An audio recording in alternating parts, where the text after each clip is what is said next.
Olá, você que gosta de desvendar mistérios, vamos fazer um exercício de lógica. Certa vez disse Cristo que ele iria retornar ao Pai. Nisto podemos entender o porquê da igreja estar aguardando o retorno de Cristo. Uma vez que no Evangelho de João, capítulo 16, versículos 28, disse Cristo: Saí do Pai e entrei no mundo. Outra vez deixo o mundo e volto para o Pai.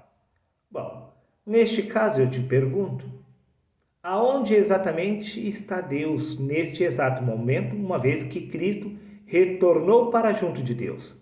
Bom, disse o apóstolo Paulo, não sou eu que estou afirmando, que nós somos o templo de Deus, aonde Deus habita. Se Deus habita no homem, então entremos em um dilema. Como assim Cristo retornou para junto de Deus? Se ele e Deus são um só, se ele sempre esteve na presença de Deus, o que vem a ser este retornar para Deus? Uma vez que no Evangelho de Mateus, capítulo 28, versículos 20, disse Cristo: Eis que estou convosco todos os dias, até a consumação dos séculos. Se Cristo está conosco até a consumação dos séculos, como ele poderia ter saído do homem para ter ido junto do Pai, sendo que o Pai se encontra junto do homem? Nisto podemos entender perfeitamente que isto é uma metáfora, é uma linguagem simbólica. Uma vez que no livro de 1 Pedro, capítulo 1, versículo 11, diz o Espírito de Cristo que estava neles. Este Espírito de Cristo sempre esteve junto do homem, desde o princípio da fundação do mundo, e o estará até a consumação dos séculos. Neste caso, ele não poderia ter saído do homem para ter se encontrado com o Pai no reino dos céus. Nisto podemos entender perfeitamente que o reino dos céus se encontra dentro de nós, e nisto, repito, podemos entender perfeitamente porque Deus se encontra no homem, pois o homem é o reino dos céus na terra, pois nós somos o templo de Deus, onde Deus habita. Então Cristo, ele não foi para junto do Pai como se o Pai estivesse longe de nós, pois no livro de Atos, capítulo 17, versículos 28, está escrito: Pois em Deus nós vivemos, nos movemos e existimos. Bom, se nós vivemos, nos movemos e existimos através de Deus, podemos entender perfeitamente que Cristo está no homem. Preste atenção, meu amigo. No Evangelho de João, capítulo 8, versículo 58, está escrito: Em verdade vos digo que antes que Abraão existisse, eu sou. Sim, Cristo sempre esteve no homem desde o princípio da fundação do mundo, e o estará para todos os séculos, até a consumação dos séculos. Desta forma, repito, quando Cristo afirmou que ele iria retornar ao Pai, não está afirmando que ele sairia do homem, pois o Pai se encontra no homem. Nisso podemos entender perfeitamente, meu querido amigo. Porque no Evangelho de Mateus, capítulo 25, versículo 40, disse Cristo: Em verdade vos digo que quando fizeste a um destes meus pequeninos irmãos, a mim o fizestes. Pois em Deus nós vivemos, nos movemos e existimos. No livro de Colossenses, capítulo 3, versículo 4, diz: Quando Cristo quer a nossa vida se manifestar. Se a sua verdadeira vida é o próprio Cristo, e você vive e se move através da pessoa de Deus, eu te pergunto, por acaso não é a vida que vive, se move e existe através do corpo? Bingo! Nisso podemos entender que você é o próprio Cristo, tendo uma experiência através do corpo. E o corpo nada mais é do que o reino dos céus aqui na terra, pois o corpo é justamente o templo de Deus. E quem habita no templo de Deus é exatamente Cristo, pois Cristo e Deus são um só. Nisto podemos entender que você é o próprio Deus dormindo na carne. Desperta, meu querido amigo. Você não aceita essa verdade? Como eu afirmei, você que gosta de desvendar mistérios, este vídeo é um prato cheio para você. No livro de Apocalipse, capítulo 22, versículo 13, está escrito: Eu sou o Alfa e o Ômega, o princípio e o fim, o primeiro ser humano e o último. Deus é um em todos e todos nós somos um exatamente em Deus, pois em Deus nós vivemos, nos movemos e existimos. Então, se Deus é o primeiro e também o último, o que vem a ser exatamente isto? Vamos ver? Livro de 1 Coríntios, capítulo 15, versículo 47. O primeiro homem da terra é terreno, o segundo homem é o Senhor do céu.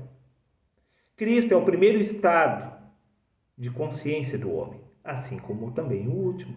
Ele é o primeiro e o último. Primeiro o natural, depois o espiritual.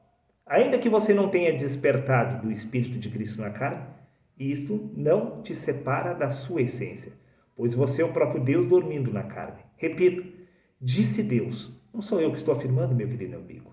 O primeiro homem da terra é terreno. O segundo homem é o Senhor do céu. Espera aí. O primeiro homem está aqui na terra. O segundo homem está nos céus. Nisto podemos entender porque no livro de Efésios, capítulo 2, versículo 6, disse Paulo, Deus nos ressuscitou com Cristo e com ele nos fez assentar nas regiões celestiais.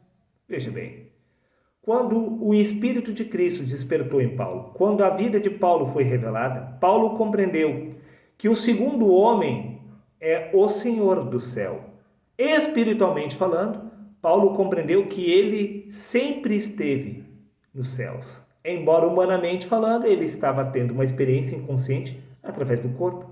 Pois o primeiro homem é da terra, o segundo homem é dos céus. O segundo homem sempre esteve nos céus. O corpo é da terra, o corpo está na terra, mas o espírito está nos céus. Desta forma, você sempre esteve na eternidade, embora você esteja tendo uma experiência inconsciente através do corpo. O primeiro homem está aqui na terra. O segundo homem está nos céus. Repito, o livro de Apocalipse, capítulo 22, versículo 13. Eu sou o alfa e o ômega, o princípio e o fim, o primeiro e o último. Repito, o livro de 1 Coríntios, capítulo 15, versículo 47. O primeiro homem da terra é terreno. O segundo homem é o Senhor dos céus. Paulo compreendeu exatamente isso, que ele sempre esteve espiritualmente falando nos céus. Embora humanamente falando, ele estava tendo uma experiência inconsciente através do corpo. Desperta, tu que dormes. Tu não és o corpo, senão o espírito do Deus vivo, tendo uma experiência inconsciente através do corpo. Pois no livro de Salmos, capítulo 104, versículo 30, diz que Deus envia o seu espírito.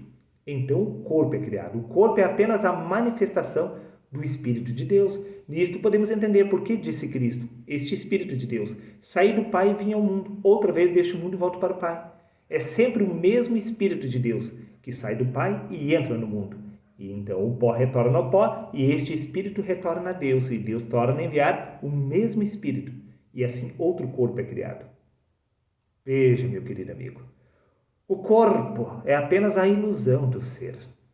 Você e Deus são um só.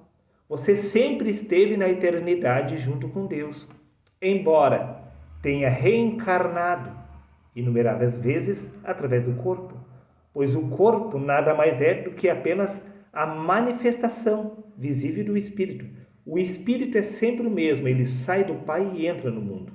Pois no livro de Efésios, capítulo 4, versículo 4, diz que há um só Espírito, se desdobrando através de todos. O Espírito de Deus. Deus envia o seu Espírito. Então o corpo é criado. O corpo sempre é apenas a manifestação do ser de Deus, que é o Espírito.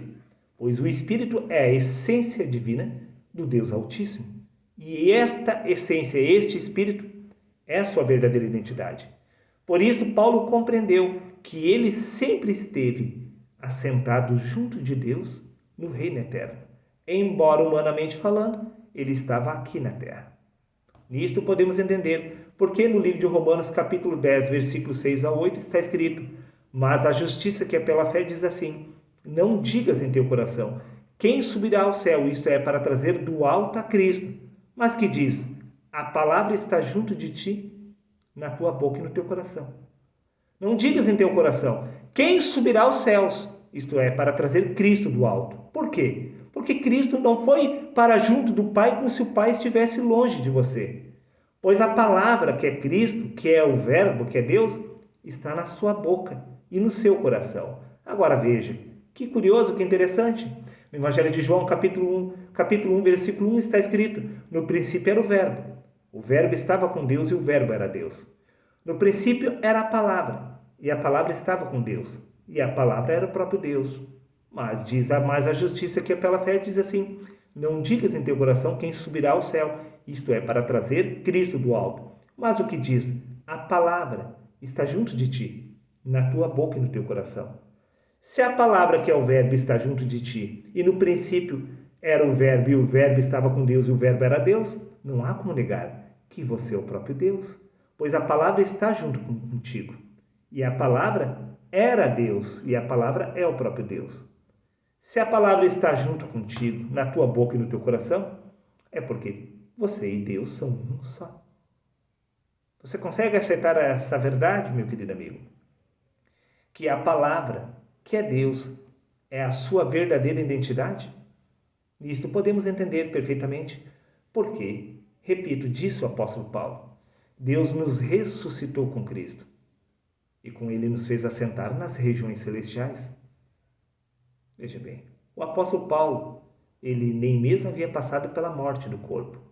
Simplesmente podemos entender o que ressuscitou não foi a carne, mas sim o despertar da consciência espiritual de Cristo do homem, é a ressurreição do homem. Quando isto ocorre, o homem passa a compreender que, espiritualmente falando, ele sempre esteve nos céus.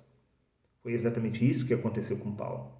Quando Cristo, que é a vida de Paulo, despertou, ele entendeu que, espiritualmente falando, ele nunca havia saído dos céus, embora ele estivesse tendo uma experiência aqui neste mundo, através do corpo.